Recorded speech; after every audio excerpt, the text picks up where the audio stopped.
Hi అండి, welcome to RS బోటి కొంగోస్. ఈ రోజు వచ్చేసి నెట్ మీద డీటెయిల్స్ అండి. ఫినిషింగ్ అయితే చాలా పర్ఫెక్ట్ గా వచ్చిందండి. వర్కులు జరుగుతున్నాయండి, న్యూ మోడల్స్ అండి. ఇప్పుడు వస్తున్న నెట్ మీద డిజైన్స్ అండి.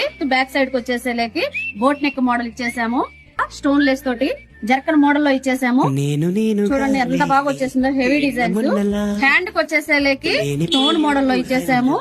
ఇక్కడ కట్టానా టైప్ లో వచ్చేసింది వర్క్, గోల్డ్ మీద పర్పుల్ కలర్ మీద వచ్చేసింది. ఈ బ్లౌజ్ మీద శారీ అండి, పర్పుల్ కలర్ వచ్చేసింది, గోల్డ్ కలర్ వచ్చేసింది. దీని ప్రైస్ వచ్చేసేలేకి 4400 మాత్రమే పడుతుందండి. మన దగ్గర చాలా తక్కువ రేట్ లో రీజనబుల్ గా ఉంటదండి. అదే పెళ్లి కూతురుదండి. ఇంకో శారీ తలంబ్రాల sari white colour, pink white colour combination లో వచ్చేసిందండి. ఇక్కడికి వచ్చేసరికి కట్ వర్క్ మోడల్ లో వచ్చేసింది. అంతా చాలా బాగా వచ్చేసింది. బ్యాక్ సైడ్ కూడా చూసేదానికి మాత్రం చాలా బాగుందండి వర్క్. హ్యాండ్ కి వచ్చేసేలకి ఎంత స్ప్రింగ్ వర్క్ అండి, చాలా బాగా వచ్చేసింది. కట్ వర్క్ వచ్చేసింది, బీడ్స్ వచ్చేసినాయి. దీని ప్రైస్ వచ్చేసేలకి 4400 మాత్రమే పడుతుందండి. మన దగ్గర చాలా తక్కువ రేట్ లో రీజనబుల్ గా ఉంటదండి.